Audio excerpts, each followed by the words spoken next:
Hello, everyone. This is Ariel Band from InVision app representing Freehand, and we are here today to walk you through a new strategy to action visioning template that I've built in partnership with Daniel Ranta. We are very excited to bring this to everyone today to really help folks bring this process back to life again, since we can't meet face to face. So with that, I'll hand it over to you, Daniel, and let you introduce yourself.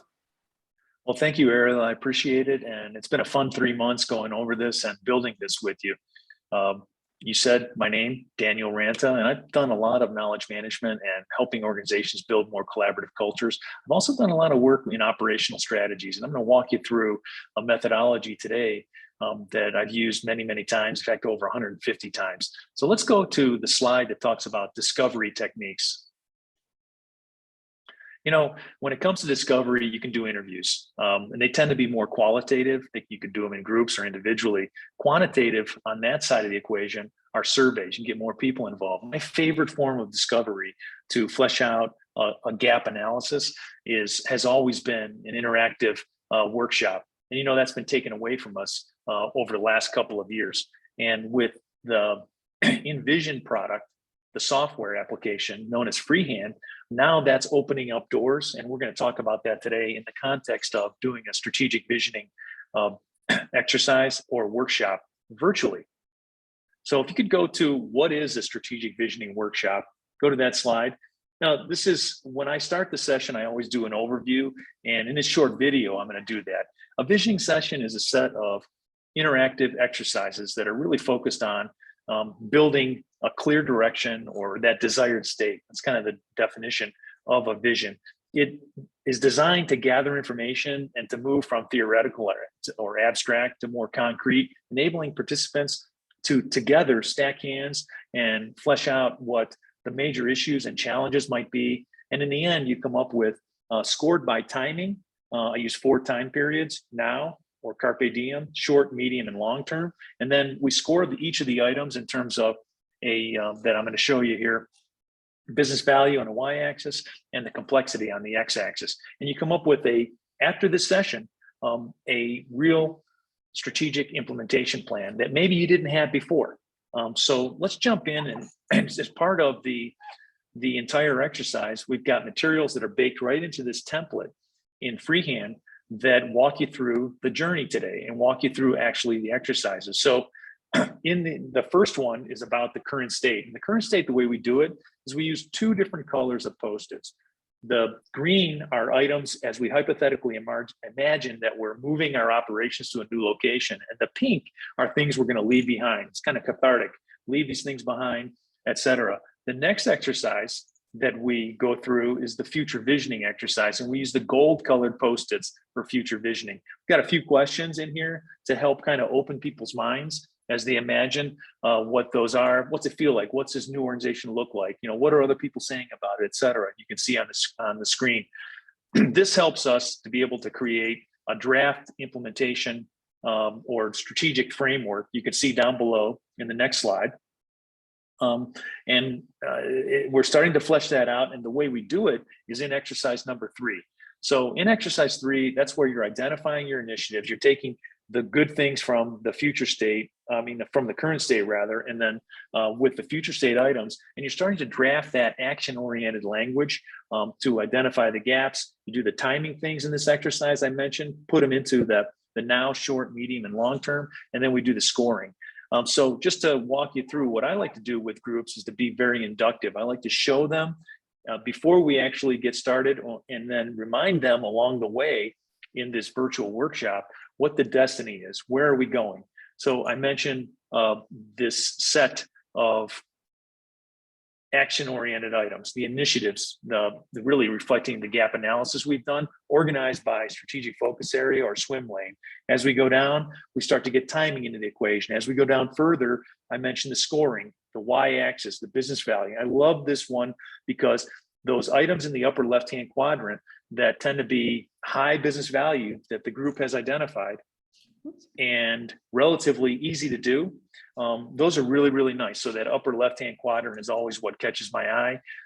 As we go down, the next slide, we can see where you know, a lot of times we come up with a lot of different items in a session like this, and people get a little bit can get a little bit frustrated, quite frankly. But there's a prioritization. You know, an operational strategy is about identifying what the options are and then prioritizing what it is that you're actually going to do. And that's why I like this image of the funnel, et cetera. So let's jump into where we give everybody, you know, one of the nicest things about Freehand is that you create these templates. So everybody that's in the session, we already know their name. So we put a name on each of these, and this is your set of slides that you're going to use.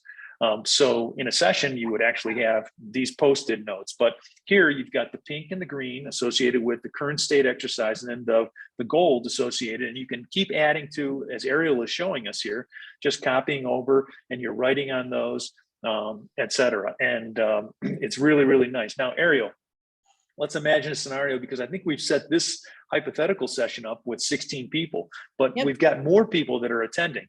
How would you accommodate that? Yeah, very easy to accommodate. All you would need to do is just highlight the templates that we've built here, and then you can just drag and drop as many more as you need, and you can have Oh, that's really cool. hundreds on here if you want. That. Great. Yeah. So it's really limitless in terms of participants. And by the way, this is a session that is also unique from the standpoint that you could do it in segments. So you could do segment 1, 2, and 3. You could do the current state, then you could do the future state, then you could do, and let's jump over to exercise number 3, where we're into the gap analysis. And you can see the templates that we use over there. So what we do with the group, regardless of the size, based on the number of strategic focus areas that we have, we break the group up. So it might be 3, 4, 5 people per group based on their passion and their experience, where they want to work in creating this kind of ecosystematic view of an operational strategy. And they accommodate all of the fodder. The fodder comes in the way of the green, the pink, and the gold post-its. And they come up with initiative language after they've done some affinity grouping. So I'm going over this kind of fast, but during the session, I coach groups here virtually on how you put that together, et cetera. So you identify the initiative language, and then right when you do that, as Ariel's going to show us, you take this and you can move it right over into one of the 4 categories we have. It's a carpe diem or quick hit, or you can be a short-term item, a medium-term, or a long-term as you're envisioning this, where it kind of fits in the scope of maybe a 3-year or 1,000-day strategic roadmap. So next up, you do the scoring, and the scoring is really easy here, virtually speaking, in the Freehand. Ariel's moving over and getting that early gut feel, you know, for this particular initiative, what is the potential value? And then how hard is it to do that? What's the complexity in term and including cost, et cetera. So it's a really nice way to get that done. And then we use these templates to also have each group present back to the others during the session, present back what it is that they came up with. Here, I want to move all the way over to help imagine where we're going to put this in the context of a strategic implementation plan. And I like this template as a draft just to kind of start. And this is a hypothetical example. I like the template because if you make it just a little bit larger for me on the screen here, Ariel, please. It's got the W's in there. So what we've done during the session is we've determined the swim lanes. We've determined the what. Those are the action-oriented items. We've determined the timing, and we've determined all the way over the why piece, because we created a vision statement by swim lane with the future state items for each. So the other items in here, the how to measure, and then later you can determine who's going to be accountable for each initiative and who's going to be supporting resource.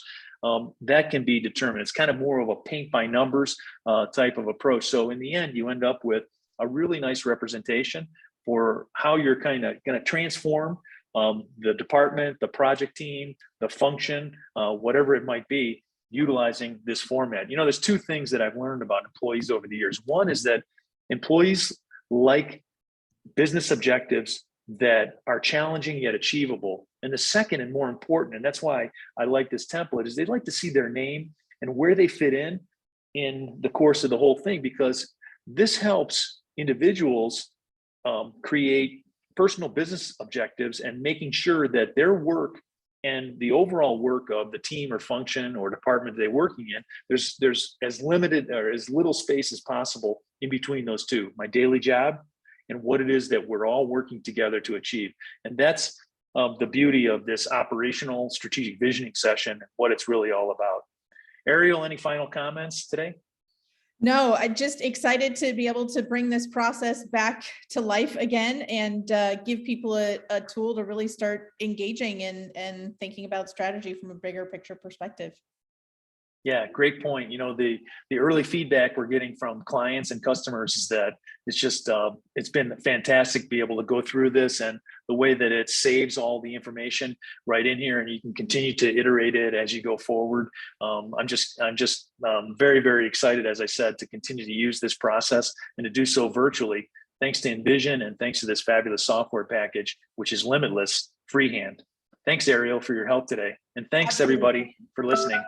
It's always a pleasure. Thank you.